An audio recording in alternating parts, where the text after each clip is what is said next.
Dear brothers and sisters, my warmest welcome to our podcast, Creativity in Crisis. My name is Dr. Glen T. Martin. These series of podcasts have been created in honor of my newest book called The Earth Constitution Solution, Designed for a Living Planet. For a number of years, I've been president of the World Constitutional Parliament Association, an organization working to address our planetary crises and to establish an enduring and liberating world future. I am also a philosopher by profession who loves thinking, creative vision, and inspiring ideas. In these podcasts, I engage in dialogue with prominent thinkers, scholars, and activists who are similarly concerned about the multitude of crises confronting humanity. Are there creative and practical solutions, and how can these be achieved? I hope our listeners will both stay with us and join us in the thought processes that have become an utterly necessary part for our quest for a decent planetary civilization for everyone. My Creativity in Crisis podcast guest today is Professor Dr. Alexander Chumakov. Dr. Chumakov lives in Moscow. He is professor of Moscow State University, editor-in-chief of the Age of Globalization journal, and a member of the Presidium of the Russian Ecological Academy. He's also a member of the board of the International Philosophers for Peace and a general secretary of the Philosophical Society, the USSR. He has been first vice president of the Russian Philosophical Society, and he is regularly a participant and leader of sections and roundtables on global studies at the World Philosophical Congresses. He's a recipient of the International Gusi Peace Prize in 2015, and he is author of more than 700 works on social philosophy, the methodology of global studies. These works, many of them have been translated into foreign languages other than Russian. Welcome, Alexander Chumakov. It's great to have you with me. You're sitting in your study there and outside of Moscow. Many, many years you've been concerned with global issues and globalization theory and global crises. Explain for our listeners, do you think contemporary human beings are in a crisis? Yes, that's exactly it. Crises constantly haunt both individuals and various social systems. And as global connections and relationships between people began from the era of the great geographical discoveries, crises in various spheres of public life began to manifest themselves on planetary scale. Thus, the world community today is faced with crises at all levels, local, regional, and global. If you look from the other side, then the crisis will look like a natural and logical companion of the development of social life. Why? Because the natural and logical companions of every person and any social system are all kinds of problems. That is, situations that create discomfort, inconvenience, or even pose a threat to people and therefore require their own solution. And the crisis is exactly the problem. However, we are not talking about any problems, but about one when its negative consequences become irreversible. In other words, a crisis appears when one or another problem does not receive a timely and satisfactory solution. And then it moves to a higher level where not only the urgency of this problem, but also the cost of overcoming it sharply increases. Moreover, it will not be possible to overcome such a problem without serious negative consequences. We call these states of affairs a crisis. No, that's interesting. And so throughout history, human beings have been experiencing crises, and you're defining this in a very general sociological way that there's always been crises. In our contemporary world, there are people who think that the crisis is, now become globalized in a certain way and faces all of humanity, right? That's right. And I'm wondering if there are multiple crises Or is there some central problem linking them all in contemporary thought? From the above, it is quite obvious that at all levels, people are constantly faced with all kinds of crises: economic, political, financial, demographic, creative, spiritual. But there is no central problem that would connect them all. Otherwise, there would be no need to deal with many crises. It would be enough to solve this one central problem.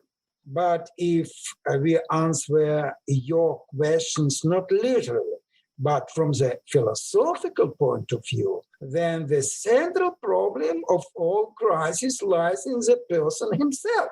It is he who lives in a world of problems and creates crises with his behavior and attitude to the world around him. And where there is no man, there are no problems, and consequently no crises. For example, on Saturn or Jupiter, where no man's foot had yet set, there are no problems. Interesting. Yes. It's just peace in some sense. Yeah, very interesting. As I said in the introduction to today's podcast, you are widely recognized for your studies of globalization over its many dimensions. So you've published many professional articles in this way and so on. In your work, is globalization part of a crisis or crises? If so, how is globalization a part of the problem? It's a very good questions. Globalization and crisis are different phenomena. At first of all, I'd like to say this statement. We have already spoken about crises and problems, and it is now important to define globalization correctly. Since this topic is relatively new and the term has become widespread, there are different opinions about what globalization is. Yes. Yes, from my point of view, to put it very simply, globalization is an objective historical process of the formation of planetary structures, connections, and relations that relate to various spheres of social life. It should be noted that global processes in inanimate nature exist as long as the Earth exists. That is about 4.5 billion years. We are talking about processes in the lithosphere, atmosphere, and hydrosphere. And since the biosphere was formed about 3 billion years ago, the processes of migration of fauna and flora began on the scale of the entire planet. When we talk about globalization, they mean, first of all, the processes that characterize the interaction of people at the global level. And since such interaction began only in the era of the great geographical discoveries, when the beginning of globalization should be attributed precisely to this period, i.e., by the end of the 15th, beginning of the 16th century. Over the past 5 centuries, globalization has gained momentum and has now embraced almost all spheres of public life. Therefore, I call its current stage multidimensional globalization.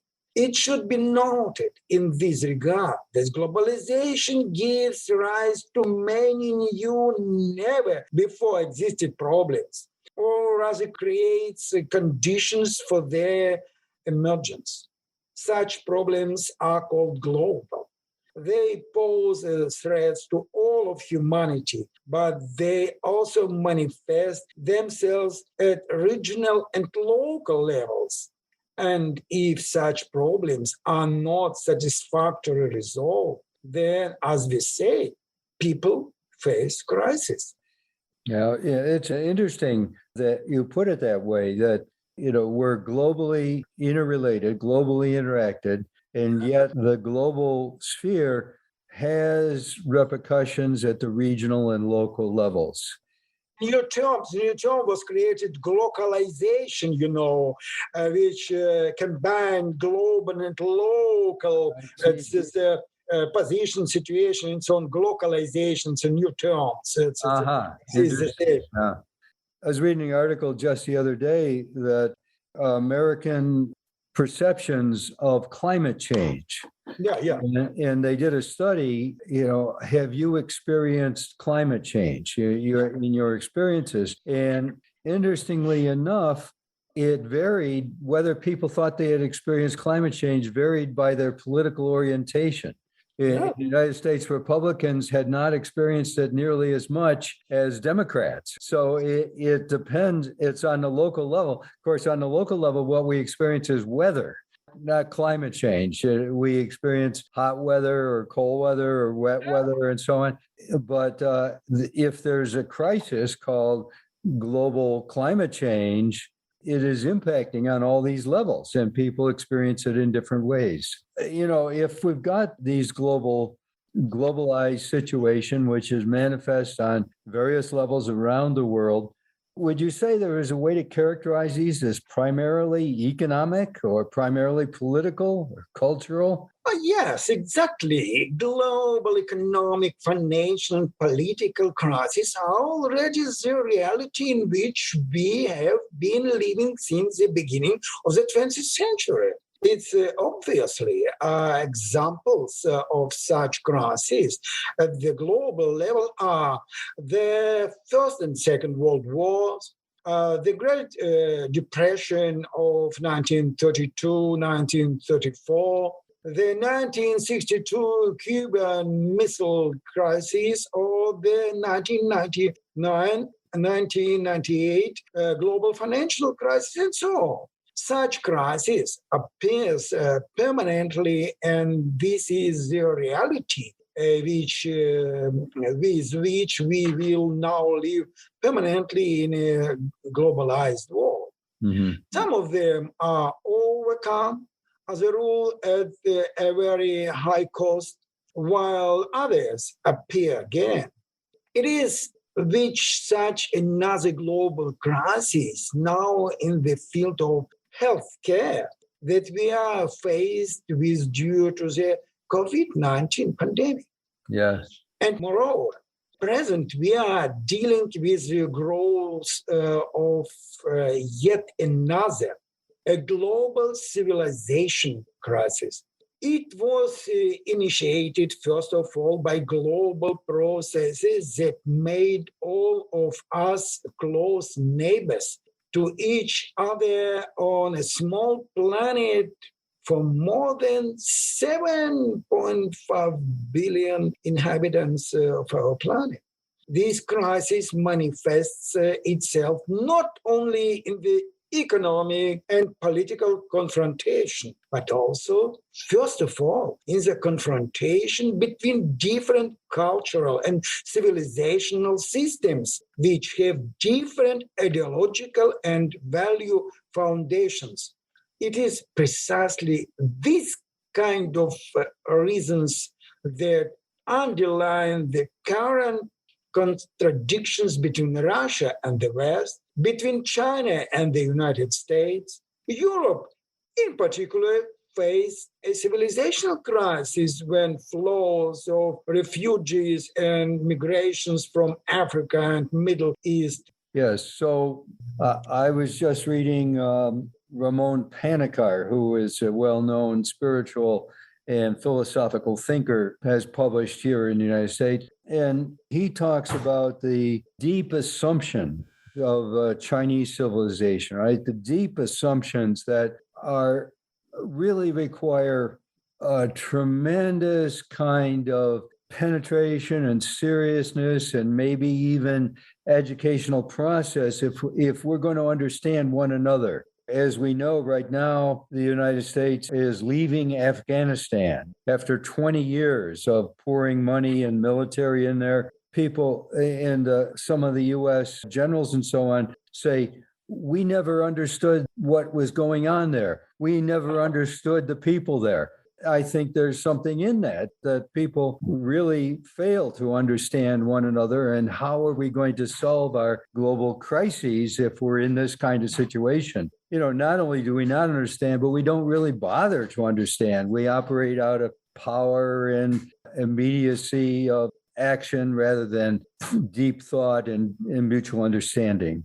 Are there links between these warring nations, some of which, as we both know, have weapons of mass destruction? Are there links between this and the global environmental crisis and global poverty? Three giant areas of concern in contemporary thinking, right? What would you say? Of course, there is a direct and undeniable connections here. The prevention of war and the preservation of peace is one of the most pressing global problems. And not only because even a local military conflict involving nuclear power can evolve into a nuclear war with catastrophic consequences for all of humanity.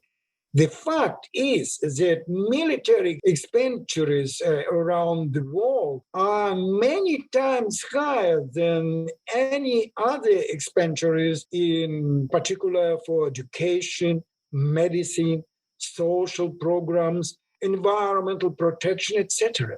Even a small reduction in military spending would significantly improve the situation or even completely solve the problem of global poverty and overcoming the environmental crisis. Yes. $1.8 trillion, so US dollars worldwide collectively, is poured down this toilet of militarism. And we could solve so many of our global problems if we use that $1.8 trillion for addressing poverty and addressing the environmental crisis and so on.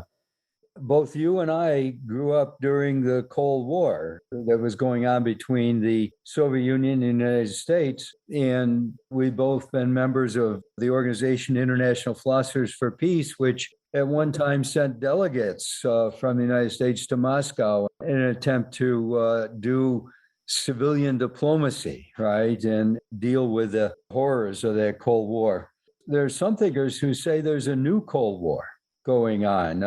It's the start of the same phenomena, the hostility, kind of a blind hostility between Russia and the United States, and maybe Russia and China and the United States, or the Western, so-called Western societies, has recently been touted by a number of critical thinkers and so on. Are they part of the same phenomena as the original Cold War? And how do they bear on our discussion concerning global crises, would you say? You raise a very, very difficult problem. It's a very relevant problem, unfortunately, but it is a fact. We really entered a new Cold War. It's from my point of view.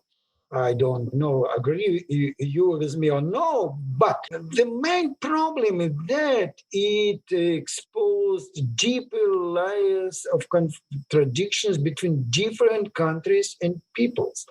Thus, the previous Cold War was due to the ideological confrontation between two social political systems, capitalist and socialist.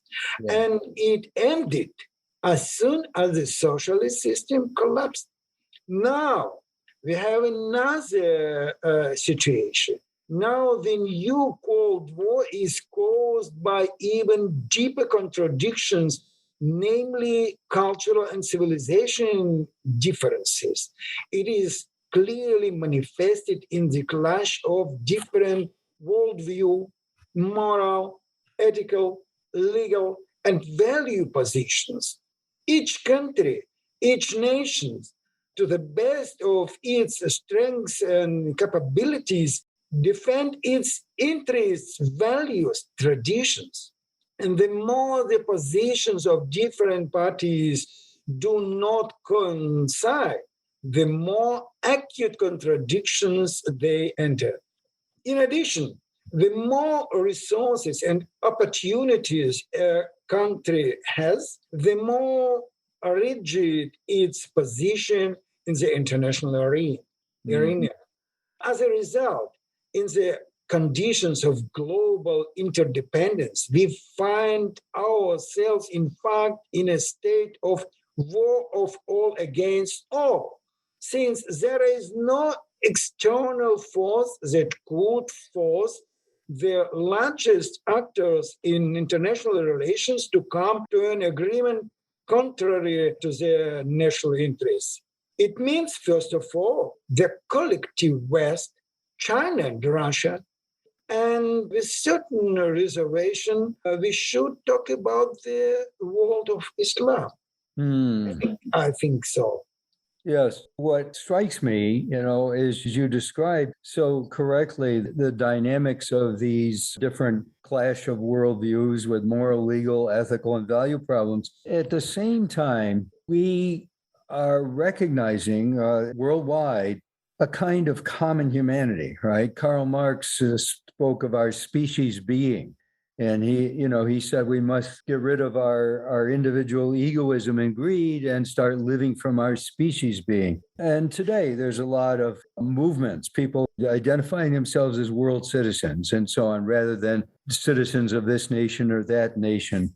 I'm wondering if that is a hopeful thing, right? Is that we're developing a kind of common human consciousness that might just address these various problems that you so rightly point out, the civilizational, ideological problems that are in the background of all people. But at the same time, there's this dimension called our common humanity, right? Our common ability to be human beings and think like human beings. Do they give us some sort of hope for humanity's future? What would your prognosis be for that? If they talk about the future of mankind, then I suggest two periods should be distinguishing it. First, nature future, near future, up to 20, 30 years. At this time, unfortunately, it is difficult to count on any cardinal changes for the better on a global scale, unfortunately. Too many acute contradictions at the global level are tied into one tight knot. At the same time, the world community is only partly amenable to regulation, but completely devoid of any kind of management, which it so badly needs. Hence, nation states that are unable to act together will, under the influence of globalization processes, increasingly strive to preserve their identity and isolation. At the same time, they will look for ways to cooperate and strengthen their with similar cultural and civilizational systems. Examples of this kind are the countries of Western Europe, or in broader context, the collective West. It is also Turkey's desire to create coalitions with a number of Muslim states. All this means that in the near future, the world community will remain fragmented and incapable as before by joint efforts to resist global threats. At the same time, modern technologies and artificial intelligence will play an increasing role, which will further strengthen the power and influence of those who have access to them.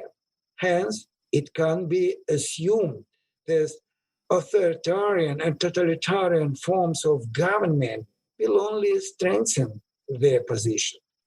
The second, in the long term, after 2050, if some catastrophic events don't occur, one can count on an increase in the general civilizational level of development of a significant part of the world community. But this will require serious changes in the worldview and public consciousness of people and the creation of a more reliable basis for mutual understanding and dialogue at the international level. Yeah, perhaps that's what I was trying to get at, which you expressed so well here, that in terms of this idea of our common humanity, our species being, we're capable of dialogue, and we're capable of dialogue directed toward mutual understanding, as Jürgen Habermas puts it, and so on. In that, there might be some grounds for real hope that we can move forward with. What areas of hope would you identify for us? Oh, first of all, as we said above, the problem is in the person himself. Therefore, the answer to your question should be thought not in the latest technologies or scientific and technological progress, but in a person and social relations. Hence, the most important talk of mankind is to overcome barbarism and even savagery, of which there are still many of the planet, as you know, and to establish more and more developed form of civilized relationship. It is quite obvious that without proper education, upbringing, enlightenment, and the formation of a civil society, such a task cannot be resolved. Yeah, it's interesting that you would point that out. At my university, I've long been a proponent of global education, right? Students should not just learn to do some job, but they really should learn to think globally. And in recent months, I've been part of a group of Zoom meetings about educational theory, which has many people from different countries, especially from India. Academics from India are part of this, and they're very concerned with global education, right? We begin to think globally. So perhaps that is a good indicator of a direction that we should be moving in, a direction of hope. What kind of solution do we have, or are there integrated multiple solutions to bring in a credible future for ourselves? One solution is unlikely to solve the problem of a secure future for all people. But what we should be concerned about, first of all, is education, as well as the observation and protection of human rights. By the way, the Russian poet, Nobel Prize laureate Joseph Brodsky said very well about this. The only things that needs to be done is to create such mechanisms that would protect one person from another. This is the main task. Creation of a legal system that would prevent the possibility of harm by one person to another. The main goal of mankind is to guarantee security to the majority and ideally to everyone, to create a system of mutual protection of everyone from everyone. This is the meaning of purpose of society's existence. Yeah. I think it is a very, very good ideas, and I support such a point of view. Yeah, that's interesting. You know that I work on behalf of the Constitution for the Federation of Earth, and a fundamental principle, of course, of that Constitution would be the security of each person and privacy and the right of each person to have their health taken care of, their health needs and their educational needs and their personal lives free to follow their own aspirations and their own. Can we think of a world that might eventually create this kind of a system? Is there hope?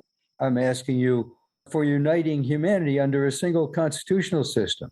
You're a well-known person around the world who made a lot of in this direction. And I appreciate very much your job. But I'd like to say that we can't write even the most perfect constitution, but this will not unite humanity. It's my position. Maybe I'm wrong, but a constitution, I think that a constitution is a piece of legislation and is passed by the supreme legislative power or by a referendum of the entire people. But any laws like the constitution are only effective if they are implemented. Mm-hmm. And this requires a rather complex and ramified system of mechanism of bringing the law into effect.